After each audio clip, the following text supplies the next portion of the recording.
तारक नाम सभी समय। बोलो सत्य ओम सिद्धाय नमः। जय सत्यम सिद्धाय नमः। जय सत्य ओम सिद्धाय नमः। गुरु आशीर्वाद। गुरुजी, एक भक्त का रेही क्रिया को लेकर प्रश्न आया है। आपने 3 तरीके के रेही क्रिया योग बताए, मैं पढ़ के सुनाता हूँ। गुरुजी को प्रणाम। गुरुजी, मैंने रेही क्रिया योग के सारे वीडियो देखे, गुरुजी की कृपा से सब ठीक हो गया है। लेकिन गुरुजी ने रेही क्रिया योग के 3 विधि बताए। स्वयं में ध्यान करना, शक्तिपात गुरुजी में ध्यान करना, अन्य सगे संबंधी में शक्तिपात करना। तो इनमें से किसे करें?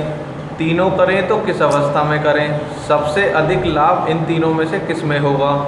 तीनों को अलग अलग करने के क्या फ़ायदे होंगे? और तीनों को रोज़ करें या फिर एक को ही रोज़ करें?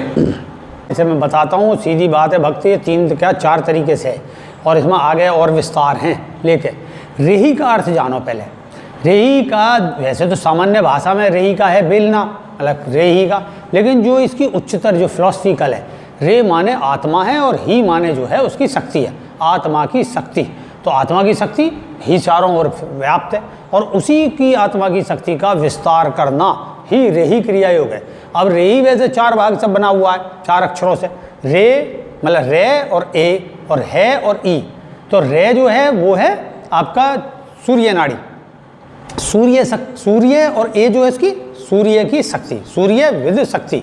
और ही जो है और ई अर्थात चंद्र और उसकी शक्ति। तो क्योंकि बिना किसी एक दूसरे के इसमें ऋण और धन, जैसे पुरुष में भी ऋण धन है और स्त्री में भी अपने प्रकार के ऋण धन है। तो ये स्त्री और पुरुष मतलब पुरुष जो शक्ति है वो है रे और जो स्त्री शक्ति है वो ही। तो ये स्त्री और पुरुष शक्ति मिलकर ही जो जैसे सत्य में सत्यम सिद्धाय में सत्य पुरुष है, ओंकार स्त्री है, सिद्धाय जो सृष्टि है। तो रे और ही की जो मिलके उससे सुषुम्ना खुलती है और उसी से ही जो चरम का जो आत्म साक्षात्कार है वो प्राप्त होता। और उस प्राप्ति का नाम है अहम सत्यासी, मैं ही सत्य हूँ, अपने को सत्य जानना।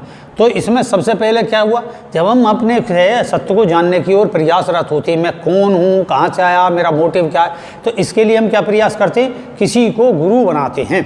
जिसको हम गुरु बनाएंगे तो उससे हम शक्ति लेंगे, क्योंकि बिना उस शक्ति के जागृति तो होगी नहीं। जैसे हम पैदा होते हैं तो हम स्वयं अपने कर्मों से पैदा होते हैं, लेकिन पैदा होने के बाद किसी का तो आसरा चाहिए, तो माँ बाप का आसरा लेते हैं। तो माँ बाप से पैदा होने के कारण उनके पैदा गिने जाते हैं। लेकिन मृत्यु क्या होती है? मृत्यु हमारे कारणों से होती है, हाथों में कोई नहीं करता। ऐसे ही जो है दूसरा जन्म होता है गुरु के माध्यम से। तो इसमें जो रेही क्रिया सबसे पहले की जाती है वो की जाती है गुरु के माध्यम से, क्योंकि गुरु ने ही आपको ज्ञान दिया। बेशक जो दूर सही, मान लो जैसे बहुत से भक्त जुड़े में वो रेही क्रिया करती हैं, चूँकि मेरी परमिशन है कि भाई करो और मैं हूँ। जब मैं हूँ, मेन जो एनर्जी है वो है और आप बस करना है। तो जो मेरा चित्र भी जा रहा है, वीडियो भी जा रहा है, मेरी वॉइस भी जा रही है, इसके माध्यम से और फिर मेरा संदेश जा रहा करो। अगर मैं इसे बैन कर देता, नहीं कोई नहीं करेगा मेरे पास सीखे बगैर, तो आप पे प्रभाव इतनी नहीं करती जब भी, क्योंकि स्वयं का जो कर्म है, स्वयं का अभ्यास है। ज्ञान पे किसी का अधिकार नहीं होता, ज्ञान की पुनरावृत्ति होती है, पुनरावृत्ति करने वाले आते हैं, समझे। तो ये विषय है। यहाँ जैसे बहुत सौ कहा है कि विश्वामित्र ने पैदा करी, किसी ने कुछ कहा, इस तरीके की बातें आई।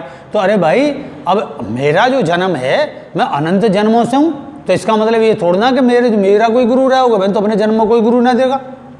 और फिर याद रखो, पूरे जो है उसमें जितना ना तो वेदों तक में किसी स्त्री युग का लिखा, न वेदों में किसी स्त्री की कुंडली के विषय में लिखा, न वेदों में किसी चीज़ का ये लिखा है कि असल में क्या है। दोनों डिफरेंट चीज़ हुई पड़ी हैं। तो केवल मैंने ही आके, अब उसे चूँकि हम ये अपने श्रेय नहीं लेते, अगर हम श्रेय लेते हैं तो तुम क्या हो गए, अहंकारी है, लो जी अपनी व्याख्या गाने लगे। तो इसलिए क्या काम करता है कि पूर्वत जो ऋषि हुए होते हैं वो खुद के ही अवतार होते हैं। भाई अब वो कहाँ गए, वही तो लौट के हम लोगों के रूप में आते हैं। तो अब आप कहोगे कि वे थे या आप थे? अरे वहाँ पे उनके टाइम में भी हम ही हैं और उनके रूप में हम ही हम हैं। अर्थात जब योगी कहती कि मैं सर्वत्र था, सब कालों में था, वर्तमान में हूँ और भविष्य में रहूँगा, इस बात का मूल अर्थ समझे करें। ये पकड़ के बैठ जाना कि आप वो थे, इसने करी, इसने वो दे करा, ऐसे तो फिर किसी ने वो देना करा, सब साक्षात ईश्वर का है। तो ईश्वर ही तो तुम्हारे रूप में बटा हुआ है, जभी तो कह पाते हैं अहम ब्रह्मास्मि, मैं ही ब्रह्म हूँ और मैं ही अहम सत्यासी, मैं ही सत्य हूँ। तो ये विषय ही इसमें है कि जो गुरु से शक्ति लेते हैं, तो गुरु में पहले सबसे पहले रेही क्रिया की जाती है। वो मैं बता चुका तरीका कि भाई गुरु के पैर का ध्यान करें और पैर का ध्यान करते हुए पूरा कमर तक का ध्यान करें, फिर पेट का, छाती का, गले का, चेहरे का, माथे का, सिर का, ऐसे गुरु के जो सारे गुण हैं, 16 कला हैं, जो उसकी शक्ति जागृत है, उस शक्ति के प्रभाव को अपने अंदर लिया जाता। ग्रहण करना का काम है शिष्य का, दाता है गुरु और लेता कौन है? शिष्य। तो ऐसे चक्कर घुमाओगे, और एक टाइम इस तरीके घुमाया, एक टाइम शाम को दूसरे टाइप से घुमाया। तो अब ये तो सबसे पहले ऐसा करना चाहिए। जब आपके पास में अभी कोई नहीं है, तो प्रारंभ में तो भाई गुरु को लेके अभ्यास कराओगे, क्योंकि वहाँ तो तुम्हारे अपने कर्म ना कट रहे, दूसरे कर्म क्या काटोगे। अब सेकंड नंबर पर आता है रिश्तेदारी या जो अपने सगे संबंधियों में ध्यान करना। सगे संबंधियों में विषय हो गया दो, एक है ब्रह्मचारी वर्ग और एक है गृहस्थी वर्ग। और ब्रह्मचारी वर्ग क्या है? जो एजुकेशन वाला बच्चा है, लड़का है या यूथ है, अभी विवाह नहीं हुआ, तो उसका कौन है परिजन? उसका पहला परिजन तो जिससे ज्ञान लिया गुरु है, दूसरे परिजन हुए उसके माँ बाप और भाई बंधु। अब मान लो जैसा मुझे में कर लिया और आपको लगे कि मेरा भाई रोगी है, तो आप मुझे त्याग के जो उस एनर्जी को उत्पन्न करा है अपने अंदर से, क्योंकि आपके भाई या बहन या माता या पिता या जो भी प्रेम है उसके प्रति भी आपका उतना ही दायित्व है, क्योंकि संसार आपके उससे चलना है। जिस प्रकार गुरु से रिलेशन है, उसी प्रकार उन स्वजनों से भी रिलेशन है, समझे। तो जब उसमें शक्तिपात करोगे तो जो तुम्हारे उसके प्रति बुरे कर्म है या उसके तुम्हारे प्रति जो बुरी भावना कर्म है वो कट जाएंगे, शुद्ध हो जाएंगे। आपके परिवार में घोर शांति रहेगी, अच्छा महसूस होगा। और फिर नेचुरल है, साधना भी तो कर सकता है जहाँ निर्विघ्नता रहे। अब निर्विघ्नता तुम्हारे यानी चाय चाय मछली है, घर में कलेश है, माता कह रही है काम कर ले और तुम काम ना करके योग कर रहे हो, तो वो एक कलह का वातावरण। आपने उनका भी काम कर दिया, बल्कि उन्हें सपोर्ट करा। जब वे स्वस्थ हैं, वे अपना काम सुचारू रूप से कर पा रही हैं, वो तुम्हें क्यों डिस्टर्ब करेंगे? डिस्टर्ब जब ही करता है जब आदमी ओवर हो जाता।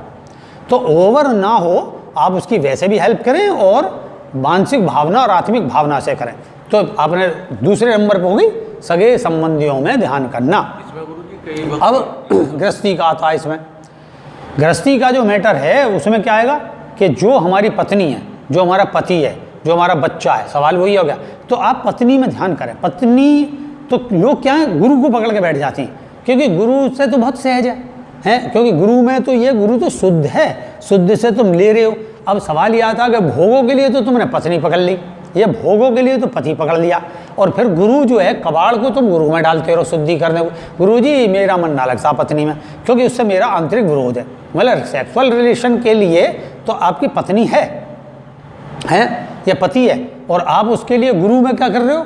तो गुरु क्यों डालने देगा अपने अंदर कबाड़ तुम्हारा? तो सवाल वही भगवान के प्रति है। भगवान भी कहेगा मैंने तुझे शुद्धि दी, जो तेरा आधा भाग है वो तेरी पत्नी है, पत्नी का आधा भाग तेरा पति है। तो या तो इतने वैरागी हो जाओगे फिर उनसे किसी भी प्रकार का कोई संबंध मत रखो। लेकिन ये डिस्ट्रीब्यूशन नहीं चलेगा कि पता चली कि रिलेशनशिप की ना पति या पत्नी और ठोको गुरुजी में, समझे। इसलिए कहा गया ये मेरा उसका है, वैदिक ज्ञान है ये। ऐसा नहीं कि वेद में कहाँ लिखा, हर चीज़ वेद में नहीं होती है, हर चीज़ गुरु परंपरा से मिलती है, ये ध्यान रखें। ये जो कहना कि इसमें तो नहीं है, हर चीज़ किताब में नहीं होती। साइंटिस्ट से पूछोगे तो साइंटिस्ट ने हर आविष्कार की जो मूल थ्योरी है वो कभी ओपन नहीं करते हुए लोग बात, ये ध्यान रखें, यही वेद का है। तो इसलिए वेदों को बहुत से अर्थ पे अधूरा भी कहेंगे, समझे, क्योंकि फिर तो गुरु का कोई महत्व ही ना रहा, समझाएगा कौन उसे। खैर, तो जब हम उसमें ध्यान करेंगे तो हमें एक भाव आएगा, एक कामुकता का, एक भक्त का प्रश्न है इस संबंधित में कि भाई मैं तो जो है ऐसा कर रहा हूँ और मुझे तो ये सब महसूस होता है। अरे तो भाई काम का ही तो राम बनाना उद्देश्य है, वैराग थोड़ना उद्देश्य है तुम्हारा। त्यागना है तो त्याग दो, फिर घर परिवार से कोई मतलब मत रखो, समाज से, फिर पूरी घोर तपस्या करो, वो बस की नहीं। तो आप अपने प्रवाह को अपनी पत्नी, अपने बच्चे, अपनी चीज़ों में डालोगे तो जो विरोध है तुम तो बस विरोध से भाग रहे हो, है नहीं। तो ये थोड़ा सा बड़ा सा हो जाएगा कि मैं चीज़ पे कह रहा हूँ, क्योंकि सेकेंडरी नंबर का जो ध्यान है वो विषय सबसे ज़्यादा इम्पोर्टेंट है इसका। सगे संबंधियों के रूप में जो हमारे कर्म हैं वो कर्म हम कैसे अपने काटें और उनके संयुक्त जो कर्म हैं उनको भी काटें। तो योगी का कर्तव्य है। आप हमसे कहो जो गुरुजी हम पे कृपा करो, हम कहेंगे क्यों करें भाई तेरे पे कृपा, चाहे ऐसा कौन सा कर्म करा जो मैं उपकार मानूं। तो ऐसे ही अपने पत्नी, अपने बच्चों के प्रति भी यही भाव रखो, या पति के प्रति, कि कर्म जो है जन्मों से जुड़ा हुआ है, समझे। भागो मत, जुड़ना सीखो, सामना करना सीखो। तो तुम सामना ना करके गुरु से चिपक गए यहीं पे। तो क्या कह रहे थे तू? मैं ये कह रहा था, जैसे कुछ वक्त सोचते हैं कि पहले आप में ध्यान करा तो एनर्जी ले लिया आपसे, अब परिजनों में कर रहे हैं तो उन्हें ये संकोच रहता कहीं हमारी एनर्जी खत्म तो नहीं हो जाए, उनमें चली गई। तो भाई ऐसी तो वाली बात हो गई कि जैसे मैंने भी कोई शक्ति प्राप्त करी है अपने शुद्धि बल से, तो तुम मुझमें से कितने सारे ले रहे हो, तो तुम अपना कबाड़ नहीं फेंक रहे मुझ में हैं, तो धीरे धीरे मेरी शक्ति तो खत्म हो जाएगी। तो मैं तुम्हें बैन कर दूंगा कि भाई ये जो है तुम मेरे से शक्ति लेके और यूज कर रहे हो इधर उधर। तो मतलब चलो यूज भी छोड़ो, तुम तो हो, तुम तो अशुद्ध हो, तो तुम जो अशुद्ध हो तो मैं क्यों अपनी शुद्धि तुम में दूं। तो जब मैं दे रहा हूं तो देने के पीछे है कर्ता का भाव नहीं होना, देने के पीछे कृपालु होना, अपना आपा समझना, उससे प्रेम की अनुभूति महसूस करनी। मेरा अपना है, मेरा अपना ही स्वरूप है सामने वाला, ये भाव रख के जब उसमें करोगे तो तुम्हारे हृदय में वात्सल्य का भाव आएगा। माँ तो नहीं करती, तो इसमें माँ का भाव होता है, जब तो गुरु को माँ भी बोलते हैं, क्योंकि उसमें ये नहीं आता वो वैसे गाली दे लेगा या गाली दे लेगी, मर जाओ तेरे आस पीटे ये वो फलाने, लेकिन वो ये नहीं कहेगी कि मर जा, समझे, और ना मरता जब भी तो कह दें। तो ऐसे प्रेम में कहे हुए वाक्य एक अलग होते हैं और क्रोध के वाक्य अलग हैं, लेकिन क्रोध वाले माँ के में वात्सल्य सदा रहता है, ये ध्यान रखो। ऐसे गुरु के में इसी भाव को धारण करके जब आप रही क्रिया योग करोगे तो देखिए भाई, मान लो विदेश से बहुत से आए, मदर टेरेसा हमारे यहाँ की भी हैं, वो सेवा देती तो उनमें करुणा भाव है, नहीं तो वो तो रोगी होकर मर चुकी होती अब तक। कितने कितने असाध्य बीमारियों के बीच में सेवा करी है उन लोगों ने, भगिन निवेदिता थी और थी, सब योगी होती। तो मैं मान लो तुम्हारे कष्टों के लिए तो तुम्हारे कष्ट नहीं आएंगे मेरे में। तो सीधी सी बात है, इनसे बचने के तरीके मत निकालो, अपने ऊर्जा का विकास करोगे। विकास आता है प्रेम के भाव से, सेवा के भाव से, है नी, दाता के भाव से, ज्ञान के भाव से, इसको दो और फिर देखना कितनी तेजी से कटता है। आप क्या, आप कर्ता का भाव रख के ऐसा कर रहे हो मेरी एनर्जी ना खर्च हो जाए, डरते हुए कर रहे हो। डरता हुआ मनुष्य कभी साधक नहीं बन सकता, ये ध्यान रखें, समझ में आ गई। तो ये होगा। तीसरा हो गया स्वयं में ध्यान करना। भाई स्वयं में ध्यान तो हो ही रहा है, जितना अपने स्वजन स्वस्थ और सुखी होंगे उतने ही आप स्वस्थ और सुखी होंगे। योगी कट के नहीं ध्यान करता, योगी समूह को लेकर ध्यान करता, ये ध्यान रखो। कभी भी ये नहीं अपने लिए करता वो। जब भी अगर ईश्वर से ये सोच के करे कि मैं अपने सेल्फिश हूँ, तो सेल्फिश हो जाएगा स्वार्थी, स्वार्थी को कभी सिद्धि नहीं मिलती, ये ध्यान रखो। इसलिए उसका भाव होता है कृपालु, कि मैं जब इसको प्राप्त कर लूँगा तो पहले से ये भाव रख के चलता, मैं जब इसको प्राप्त कर लूँगा मैं तो जन कल्याण करूँगा। जो जैसे बुद्ध है, तो बुद्ध इस भाव को लेकर ना गए कि मैं सिद्धि प्राप्त कर लूँ। वो इसलिए गए कि समाज में ये जो फैला पड़ा दुख दर्द का कारण क्या है, तो पहले मैं जान लूँ। जान लेने के पीछे ही भाव उनका सामूहिक था, और तब उन्होंने वो का जाना, तो जान भी यहीं पाए, और जानने के बाद उन्होंने वही काम करा। अगर वो सेल्फिश होते, स्वयं में ध्यान करके स्वयं की प्राप्ति करते, तो किसी का भला नहीं करते। इसलिए स्वयं का ध्यान स्वयं हो रहा। हाँ, फिर भी एज प्रोसीजर जो है बताती, तो उसमें क्या है, जब तुम यही क्रियाएं बहुत अच्छी प्रकार कर लगोगे और सहज सरलता से वो घूमने लगेगा चक्र, तो आप स्वयं में स्थिर हो जाओगे। तो पहली 3 दृष्टि स्थिर होंगी आपकी नाभि तक का, मतलब इतने हिस्से से लेके, अंगूठे से लेके, जो अंगूठा यहाँ पे पिंडली जांग ये सब जो चक्र हैं, इनके बाद में फिर मूलाधार स्वादिष्ठान और नाभि, इस तक की एक दृष्टि है। ये हैं चित्त और चित्त, फिर ये चिद और चिदी, फिर ये तो इस अलग अलग है मतलब नामों के आधार पर। तो यहाँ से फिर हृदय कंठ तक, और फिर कंठ से ऊपर की। तो कि भाई ये 3 दृष्टि में अपनी दृष्टि स्वयं में भी स्थिर हो जाएगी, समझे। तो जब स्थिर हो जाएगी तो तुम स्वयं में स्थिर हो जाओगे।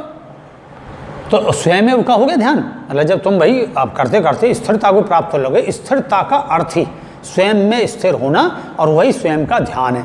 तब तुम अपने आप डेवलप्ड होते चले जाओगे, तब तुम संपूर्ण हो जाओगे। उसके बाद की चौथी स्थिति आती है अहम सत्यास्मी, मैं ही सत्य हूँ।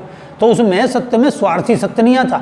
मैं सत्य का अर्थ होता है विस्तृत सत्य, अर्थात सर्वत्र में ही हूँ। आगे वहीं जिनसे काट के चले उनको संयुक्त करोगे, तुम उनसे संयुक्त अनुभूति करोगे। यहाँ पे 3 अवस्था होती हैं। एक वो मैं अपने को दूसरों में देख रहा हूँ, लेकिन मेरी सामर्थ्य नहीं है कि दूसरे को मैं अपने में दिखा सकूं। ये एक कोटि के गुरु होते हैं। दूसरे कोटि का होता है इस वाले कोटि के गुरु में जैसे आप देखोगे शास्त्रों में धक्का लग गया, किसी ने प्रताड़ित कर दिया, क्योंकि वो खुद देख रहे हैं लेकिन सामने वाले को में नहीं दिख रहा ईश्वर। एक में होता है सामने वाले को भी ईश्वर दिख रहा है लेकिन दिखाने की सामर्थ्य वाली नहीं है, बस मतलब जैसे कहेंगे कि मैंने अपने अंदर प्रकट करा तो उसे भी दिख रहा। लेकिन ये में है समतावाद, मैं भी हूँ दूसरा भी है, लेकिन तीसरी है जब इच्छा करेगा तो वो जिसे चाहेगा सर्वत्र दिखा सकता, मैं ही हूँ। जैसे ही कहेगा कि मैं ही सब में हूँ, वैसे ही जो है तत्काल सब में उसका आपा दिखने लगेगा। ये और इससे आगे भी अवस्थाएं कहने का तात्पर्य ही है। तो तीनों जो रेही क्रिया योग है, इसलिए किसी में ना, पहले में गुरु में, दूसरा स्वजनों में, तीसरा स्वयं भी स्वयं में हो जाएगा। ये है, अपने आप स्वयं में नहीं कर सकता कोई, स्वयं में करने वाली तो विद्या फेल हो गई। भाई क्या हुआ, यहाँ ध्यान कर लो, अब यहाँ पे ध्यान कर रहा आदमी, यहाँ ध्यान कर लो, साक्षी भाव है। अकेला क्या जंगल में बैठेगा, अकेले तो भय की अनुभूति रहेगी, कहीं ऐसा ना कुंडली चढ़ गई तो कौन निकालेगा, कौन इसका रक्षक होगा। हमेशा ये जितने बुद्ध वगैरह है, तुम कल्पना, तुम क्या काम करते हो, एकदम बुद्ध होने का प्रयास करते हो, महावीर होने का प्रयास करते हो, मच्छंदर गोरख, अरे वो गुरु परंपरा के पहले उससे वो पार निकल गए, उन्हें वो सिद्धि और सिद्ध अवस्था प्राप्त हो गई। इसके बाद वो सेल्फ में आके आत्म साक्षात्कार को प्राप्त हुए। उससे पहले सारे के सारे दोनों क्रमबद्ध से चले, गुरु से भी और समाज से भी। जो उनके गुरु भाई है, जो उनका दायित्व था आश्रम के प्रति, गुरु की सेवा करनी, ये तो है ही ना तुम लोगों की, ना दान ना पुण्य ना कुछ, बस एकदम विद्या जानना चाहते। तो क्या समझ में आई, तो समझ में आ गया सारा। तो ये है, और इस आशीर्वाद के साथ कि और कोई सवाल होगा फिर मैं दूंगा, तुम्हारी समस्या का समाधान हो गया होगा। जय सत्यम सिद्धाय नमः। जय सत्यम सिद्धाय नमः।